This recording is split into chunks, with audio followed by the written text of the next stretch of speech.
Bien, en esta oportunidad vamos a ver el floema como sistema conductor de solutos. Para eso recordaremos rápidamente cómo ingresaban los nutrientes a la planta. Hemos visto nosotros de que por el mecanismo de flujo basal van a ingresar los nutrientes básicamente a través de la raíz y se van a dirigir, acá lo tenemos, vamos a verlo, y van a ingresar al xilema y posteriormente van a ingresar al floema. Entonces esto nos indica de que va a haber un trasvase, por decirlo así, del xilema al floema de los nutrientes minerales para que se constituyan los asimilados que van a ser luego transportados por el floema. Para eso entonces recordemos nosotros cuáles eran los mecanismos para este tipo de transporte. Acá tenemos lo siguiente.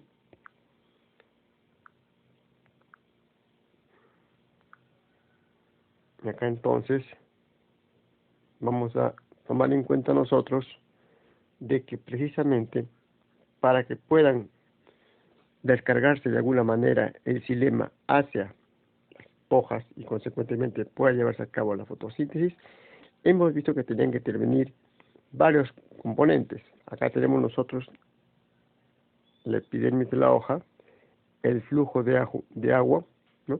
Y como estos nutrientes, como son el potasio, el sodio, el calcio, el magnesio, el zinc, el manganeso, van a ingresar a la célula de la hoja, básicamente por canales catiónicos y transportadores. En relación a estos metales que tenemos acá, como son el hierro, el zinc, el manganeso, el cobre y el níquel, podrían ingresar como quelatos a través de los transportadores de quelatos. Y también había transportadores de tipo zinc porter, es decir, que van a ingresar dos tipos de componentes que van a servir principalmente para el cloro, el nitrato, el sulfato y el fosfato. Entonces, de esta manera se estaría descargando el xilema, es decir, traspasando los nutrientes minerales hacia la hoja para que se lleven a cabo los asimilados. Para esto, entonces, ahora vamos a ver nosotros ya qué pasa en el floema en relación al otro sistema conductor que es el xilema. Entonces, acá tenemos lo siguiente. Vamos a ver.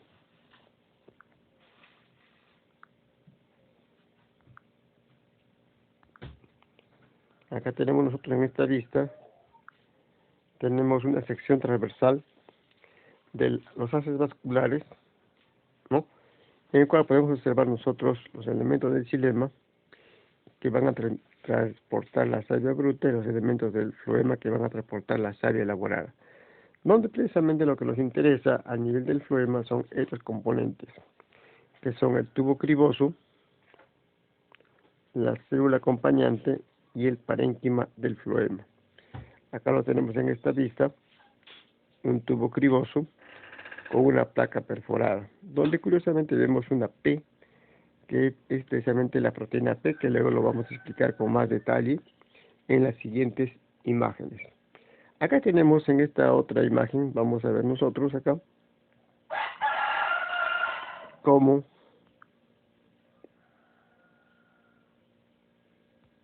ocurre en realidad, hay una concentración diferente de los nutrientes, tanto orgánicos como inorgánicos, es decir, este tipo de solutos, ¿no?, a nivel del floema y del xilema, donde curiosamente es bueno tomar en cuenta también el pH. Podemos observar acá nosotros que el pH a nivel del floema es de 7.9 a 8.9, por ejemplo, en este caso particular, ¿no?, es alcalino, ¿no?, y el pH en el xilema es ácido, es de 5.6 a 5.9. Podemos observar en esta tabla de que, por ejemplo, los aminoácidos se encuentran en mucha mayor concentración en el floema que en el xilema. Igualmente, para el caso, por ejemplo, del potasio, una cantidad muy alta en el floema y mucho menor en el xilema. Igualmente, para los demás nutrientes, podemos observar que la tendencia es la misma.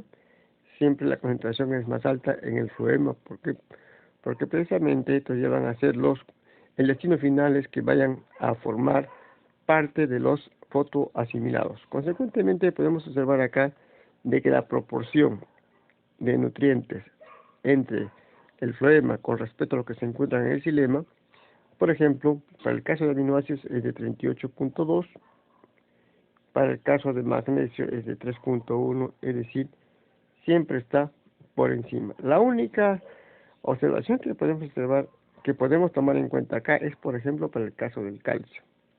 En el caso del calcio la proporción es menor que 1, es decir, hay más calcio en el xilema que en el floema. Ahora vamos a ver nosotros entonces cómo sería la movilidad de nutrientes ahora ya en el floema. Pasamos a ver la siguiente imagen en la que tenemos cómo va a ocurrir, cómo se va a presentar esa movilidad de nutrientes en el floema. Consecuentemente acá observamos entonces de que hay una movilidad alta en el floema para el potasio, el magnesio, el fósforo y el azufre, también para el nitrógeno en forma de aminoácidos, para el cloruro y también para el sodio. Hay una movilidad intermedia para el hierro, el zinc, el cobre, el boro y el molibdeno, y hay una movilidad baja para el calcio y manganeso. Precisamente por esta movilidad baja podemos observar nosotros de que había más calcio en el xilema que en el floema, como observamos en la transparencia anterior. Ahora comparemos nosotros las estructuras del xilema y del floema. Acá tenemos entonces una comparación entre la estructura del xilema y el floema, donde podemos observar precisamente de que a través del xilema ocurre el transporte de agua y minerales, a diferencia del floema donde ocurre el transporte de agua y fotoasimilados. También el transporte en el xilema es unidireccional, ascendente, hacia la parte aérea para llevar a cabo la fotosíntesis con los nutrientes proporcionados. En cambio, a nivel del floema es de dos vías, porque también va a haber una redistribución de nutrientes y tiene que conllevar a que toda la planta tenga los nutrientes necesarios. En cuanto a sus paredes, las paredes del xilema son gruesas y están formadas por lignina, a diferencia de las paredes de los componentes del floema, que están formadas por celulosa y son más delgadas. Por último, las células, entre comillas, vamos a colocarlo así, que no tienen extremos terminales entre ellas y son células muertas, a diferencia de las células que en realidad sí están vivas, que tienen extremos terminales y perforaciones que luego se conocen como placas cribosas. Y que es importante también poder entender que va a haber un transporte sin plástico a través del floema. Veamos ahora entonces esas diferencias entre el floema y el xilema de una manera, digamos, más amplia. Acá lo tenemos. Vamos a observarlo.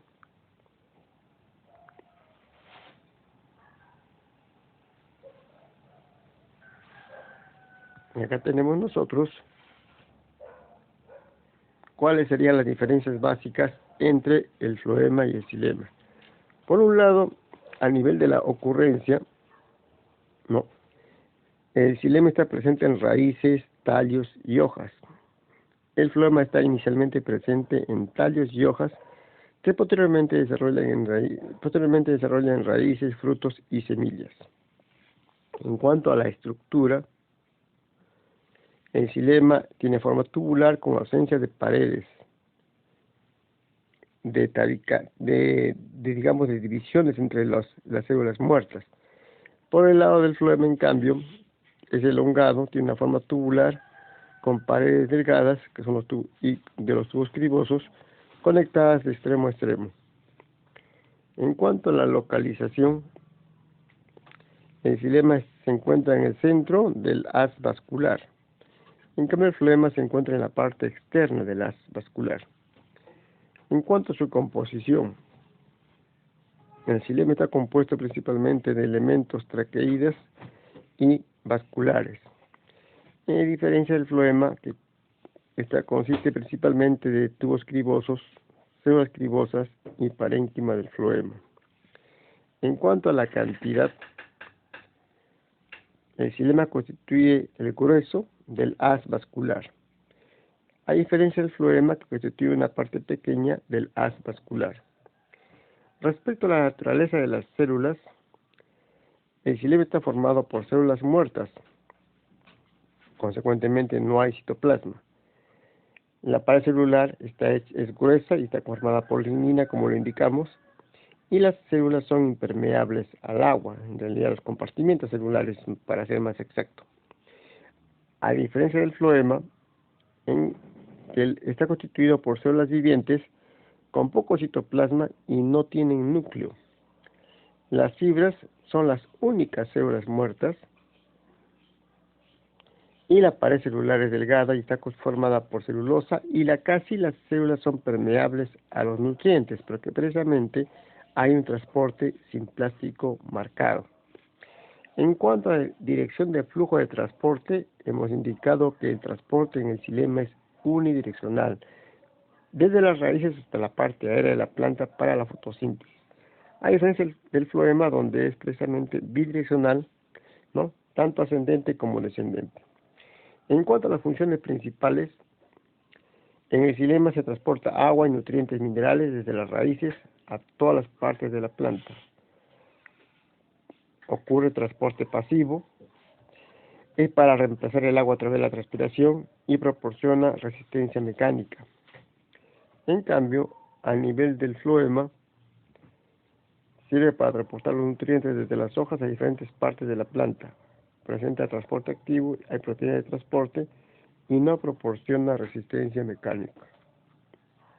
Bien, ahora vamos a ver nosotros entonces cómo se ubica el floema en un corte en la hoja, en la estructura de la planta. Observemos esto. Acá tenemos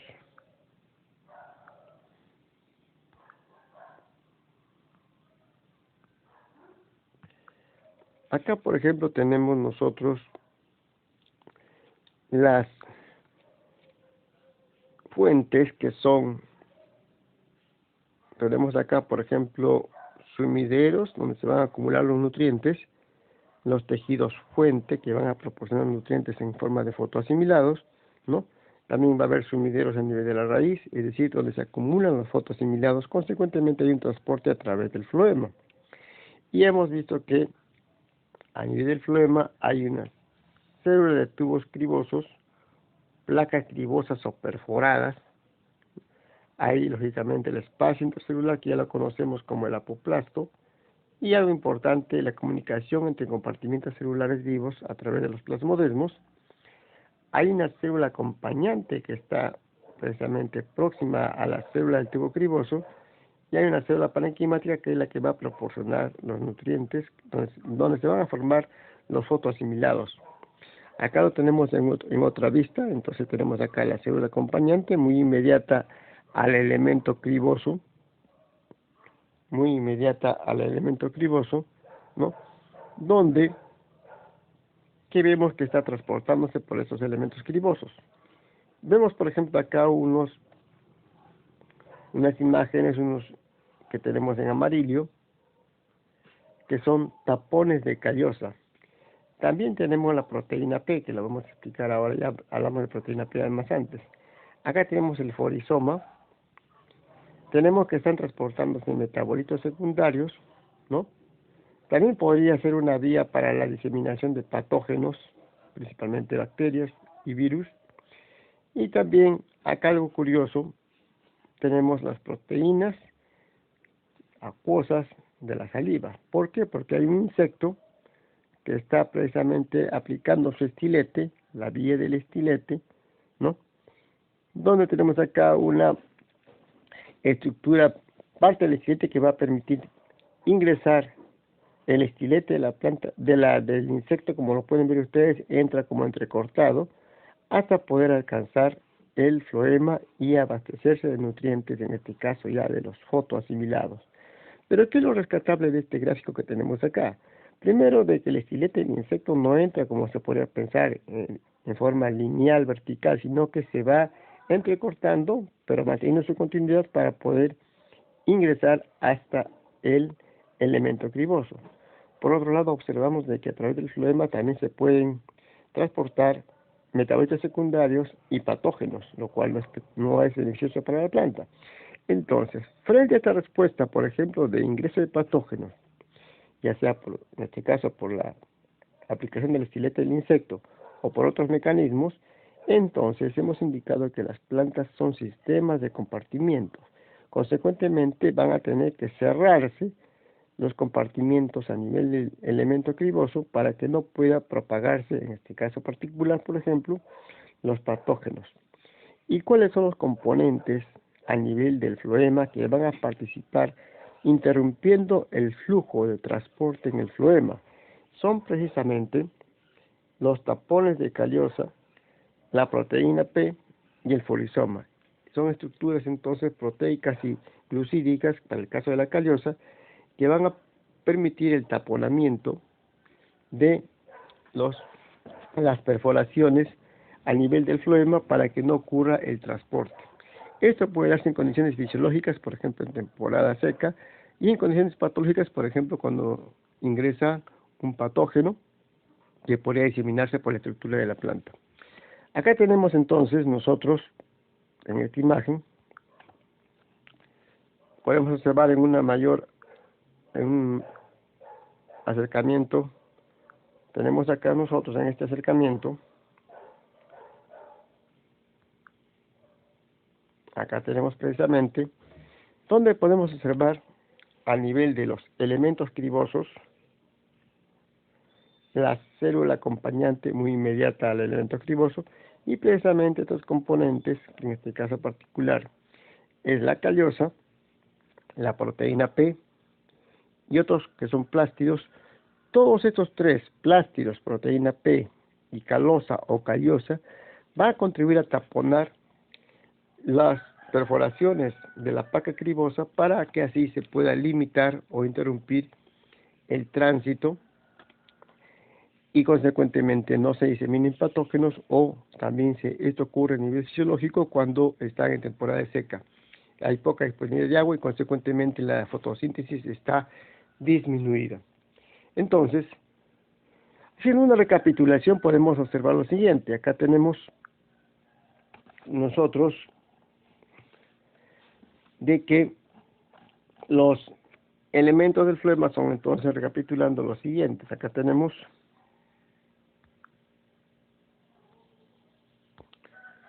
entonces que hay elementos del tubo criboso, la célula parenquimática, que es precisamente donde va a tenerse los fotoasimilados, ¿no? La célula acompañante, que es la que está inmediatamente próxima al elemento del tubo criboso, ¿no?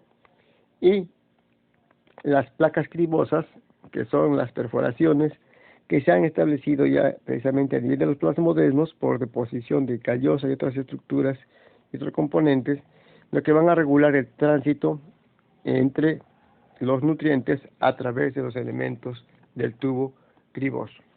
En este cuadro entonces haremos una comparación de cómo se presentan y cuáles son los componentes del floema. Para recapitular, tenemos acá entonces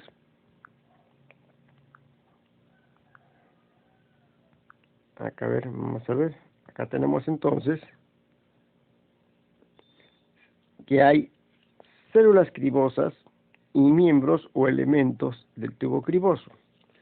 Mientras que en las células cribosas se tiene la presencia de células largas y delgadas con paredes terminales agudas, los miembros del tubo criboso son células más cortas y anchas con terminales inclinadas u horizontales.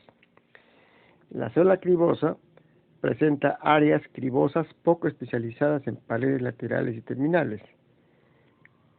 Los miembros del tubo criboso o los elementos del tubo criboso presentan placas cribosas en paredes terminales y áreas cribosas en paredes laterales. Las células cribosas no tienen proteína P. Los elementos o miembros del tubo criboso pueden o no tener proteína P. La célula cribosa está asociada con células albuminosas morfológicas y fisiológicamente. Los elementos del tubo criboso están asociados con células acompañantes, tanto de su origen como en respecto a su morfología y respecto a su fisiología. Acá viene lo más importante, ¿dónde se encuentran las células cribosas como componentes del floema? En las pteridofitas, es decir, los helechos, y las gimnospermas, por ejemplo, los pinos.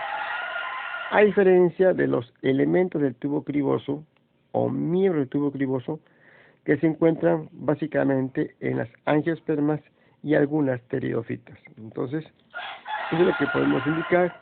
Y para concluir, solamente hacer esta recapitulación de la importancia de la regulación del tránsito a través del floema. Acá lo tenemos entonces en esta imagen.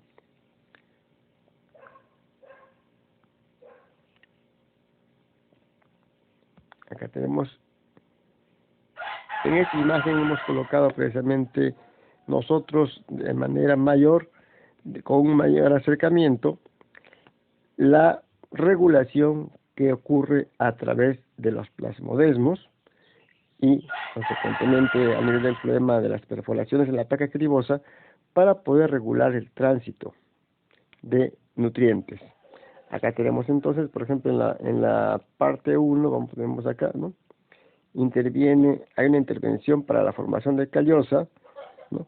Hay una respuesta trópica y una formación de un gradiente de auxinas, interviene en el patrón estomático y en el crecimiento y desarrollo de la planta.